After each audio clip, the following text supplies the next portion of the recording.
सुप्रभात बच्चों। आज हम पढ़ेंगे संचयन के स्मृति पाठ को। प्रस्तुत शीर्षक कहानी स्मृति श्रीराम शर्मा द्वारा लिखी गई है।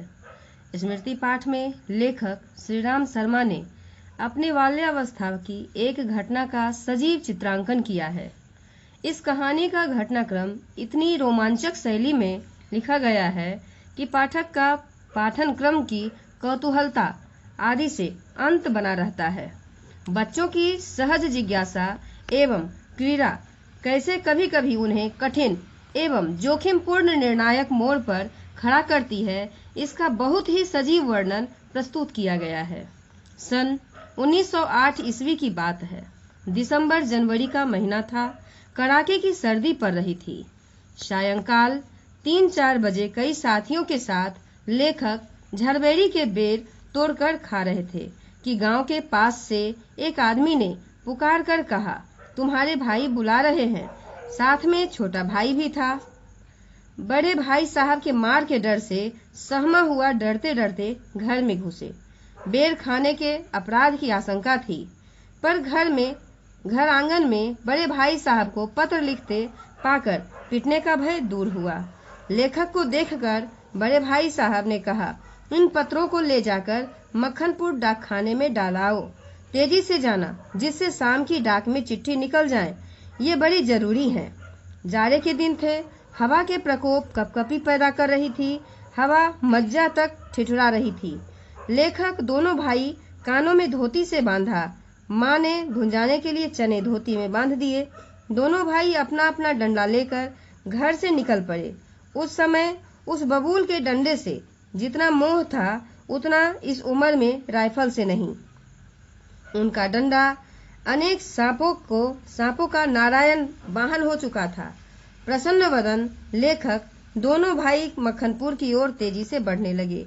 चिट्ठियों को लेखक ने टोपी में रख लिया, क्योंकि कुर्ते में जेबें न थी। लेखक दोनों भाई उछलते कूदते एक ही सांस में गांव से 4 फरलांग दूर उस कुएं के पास आ गए, जिसमें एक अति भयंकर काला सांप पड़ा हुआ था। कुआं कच्चा था और 24 हाथ गहरा था। उसमें पानी न था। उसमें न जाने सांप कैसे गिर गया था। कारण कुछ भी हो, बच्चे नटखट होते ही हैं। कुएं झांक कर एक ढेला फेंका कि उसकी आवाज कैसी होती है, और अपनी बोली की प्रतिध्वनि सुनने की इच्छा थी। पर ज्यों ही ढेला गिरा, त्यों ही एक फुसकार सुनाई पड़ी। उसके बाद सभी ने उछल उछल कर एक एक ढेला फेंका और कुएं से आने वाली क्रोधातुर फुफकार पर कहे लगाए। गांव से मक्खनपुर जाते और लौटते समय प्रायः प्रतिदिन कुएं में ढेले डाले जाने की आदत पड़ गई थी। इसलिए जैसे ही लेखक दोनों भाई कुएं की ओर से निकले कि ढेले फेंकने की प्रवृत्ति जागृत हो गई। कुएं के किनारे से एक ढेला उठाया और उछलकर एक हाथ से टोपी उतारते हुए सांप पर ढेला गिरा दिया।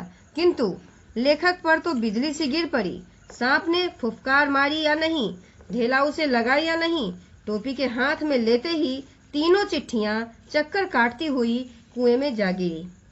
घायल शेर की तरह लेखक उस पर झपटा भी मारा, लेकिन वे तो पहुंच से बाहर हो चुकी थी। कुएं की पाट पर बैठे दोनों भाई रो रहे थे। निराशा, पिटने का भय और उद्वेग से रोने का उफान आता था। उस समय माँ की गोद याद आती थी। जी चाहता था कि माँ आकर छाती से लगा ले और बड़े लाड़ दुलार से कहे, कोई बात नहीं, चिट्ठियां फिर लिख ली जाएंगी। तबीयत करती थी कि कुएं में मिट्टी डालकर कह दे कि चिट्ठियां डाल दी गई हैं, लेकिन उस समय लेखक झूठ बोलना जानता ही नहीं था। सच बोलकर पिटने का भय और झूठ बोलकर चिट्ठियां न पहुंचने की जिम्मेदारी के बोझ से दबा लेखक बैठा सिसक रहा था। सोच विचार में 15 मिनट गुजर गए। देर हो रही थी। उन्हें कहीं भाग जाने की तबीयत होती, पर पिटने का भय और जिम्मेदारी की दुधारी तलवार कलेजे पर फिर रही थी। दृढ़ संकल्प से दुविधा की बेड़ियां कट जाती हैं। लेखक की दुविधा दूर हुई। लेखक कुएं में घुसकर चिट्ठियां निकालने का निश्चय किया। कितना भयंकर निर्णय था। उस समय चिट्ठियां निकालने के लिए लेखक विषधर से भिड़ने को तैयार हो जाता है। मौत का आलिंगन हो अथवा सांप से बचकर दूसरा जन्म, इसकी कोई चिंता न थी, पर विश्वास यह था कि पहले सांप को मार दूंगा और चिट्ठियां उठा लूंगा।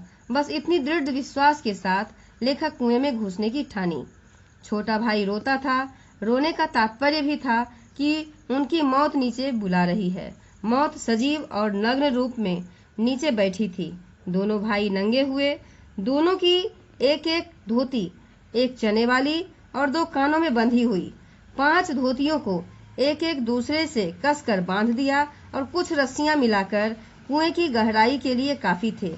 धोती के एक सिरे पर डंडा बांधा और कुएं में डाल दिया। दूसरे सिरे को डेंग के चारों ओर एक चक्कर देकर एक गांठ लगाकर छोटे भाई को दे दिया। छोटा भाई उस समय केवल 8 वर्ष का था। धोती के डेंग से कड़ी करके बांधकर छोटा भाई से पकड़ने के लिए कहा। लेखक धोती के सहारे कुएं में घुसने लगा। छोटा भाई रोने लगा। लेखक ने उसे विश्वास दिलाया कि कुएं के नीचे पहुंचते ही सांप को मार दूंगा। उनका विश्वास भी ऐसा ही था। कारण था, इससे पहले वे अनेक सांप मारे थे। कुएं के धरातल से जब 4-5 गज रहा होगा, तब उन्होंने ध्यान से नीचे देखा। अकल चकरा गई। सांप फन फैलाए धरातल से एक हाथ ऊपर उठा हुआ लहरा रहा था। नीचे डंडा बंधा था। उनके उतरने की गति से जो इधर उधर हिलता था, शायद उन्हें उतरते देख सांप घातक चोट के आसन पर बैठा था। धोती डेंग में बंधी होने के कारण लेखक को कुएं की परिधि के बीचों बीच उतरना था, यानी सांप से 1.5-2 फुट गज नहीं की दूरी पर पैर रखना था, और इतनी दूरी पर कि सांप पैर रखते ही चोट करता स्मरण रहे कि कच्चे कुएं का व्यास बहुत ही कम होता है। नीचे तो वह 1.5 गज से अधिक होता ही नहीं। ऐसी स्थिति में लेखक सांप से अधिक 4 फुट की दूरी पर रह सकता था, पर उतरना तो था कुएं के बीचों बीच में, क्योंकि उनका साधन बीचों बीच लटक रहा था। लेखक ज्यों-ज्यों नीचे उतर रहा था, उनकी एकाग्रचित्तता बढ़ती जाती थी। उन्हें एक तरीका सूझा। दोनों हाथों से धोती पकड़े हुए वे अपने पैर कुएं की बगल में लगा दिए। दीवार से पैर लगाते ही कुछ मिट्टी नीचे गिरी और सांप ने फूंक करके उस पर मुंह मारा। लेखक के पैर दीवार से हट गए और उनकी टांगें समकोण बनाती हुई लटकती रही, पर इससे सांप से दूरी और कुएं की परिधि पर उतरने का ढंग मालूम हो गया। तनिक झूलकर अपने पैर कुएं के बगल में सटाए और कुछ धक्के के साथ अपनी प्रतिद्वंदी के सम्मुख कुएं के धरातल पर 1.5 गज पर खड़ा हो गया। आंखें चार हुई। सांप और लेखक दोनों चक्षुश्रवा हो रहे थे, मानो अन्य इंद्रियों ने अपनी शक्ति आंखों को दे दिया हो। सांप भी आक्रमण की प्रतीक्षा में था, पर जिस विचार व आशा से वे कुएं में घुसने की ठानी थी, वह तो आकाश कुसुम था। योजना और आशा असंभवता प्रतीत हो गई थी।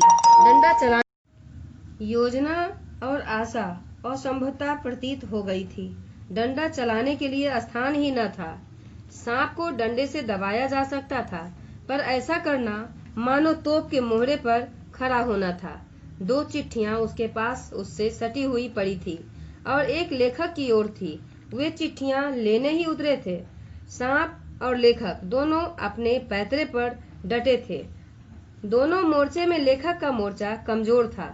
कहीं सांप उन पर झपट पड़ता तो वे भी उसे पकड़कर कुचल मार देते, और सांप भी अपने अचूक तरल विष से अपने साथ उन्हें भी ले जाता। अब तक सांप ने वार नहीं किया था, इसलिए वे भी उसे डंडे से दबाने का ख्याल छोड़ दिया था। अब चिट्ठियां उठाने की एक सूरत थी। डंडे से सांप की ओर से चिट्ठियों को सरकाया जाए। यदि सांप टूट पड़ा तो कोई चारा न था। डंडे को लेकर ज्यों ही लेखक सांप की दाईं ओर पड़ी चिट्ठी की ओर उसे बढ़ाया कि सांप का फन पीछे की ओर हुआ। धीरे धीरे डंडा चिट्ठी की ओर बढ़ा कि फुंकार के साथ काली बिजली तड़पी और डंडा छूट गया। लेखक बिदक कर कितना ऊपर उछला। उछलकर जब देखा तो डंडे पर पीव की तरह 3-4 स्थानों पर विष था, मानो सांप ने अपनी शक्ति का सर्टिफिकेट सामने रख दिया था। उधर ऊपर फूंक और लेखक के उछलने और फिर वहीं धमाके से खड़े होने से छोटे भाई ने समझा कि लेखक का कार्य समाप्त हो गया और बंधुत्व का नाता भी धमाके से टूट गया।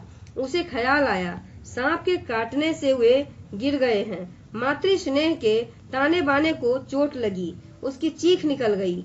दोबारा फिर उसी प्रकार लिफाफे को उठाने की चेष्टा की। अब की बार सांप ने वार भी किया और डंडे से चिपट गया। डंडा हाथ से छूटा तो नहीं, डंडे को लेखक एक ओर पटक दिया। डंडे के उनकी ओर खिंच आने से लेखक और सांप के आसन बदल गए। लेखक तुरंत लिफाफे और पोस्टकार्ड चुन लिए, चिट्ठियों को धोती के छोर में बांध दिया और छोटे भाई ने उन्हें ऊपर खींच लिया। डंडे को सांप के पास से उठाने में बड़ी कठिनाई पड़ी। सांप उस पर धरना देकर बैठा था।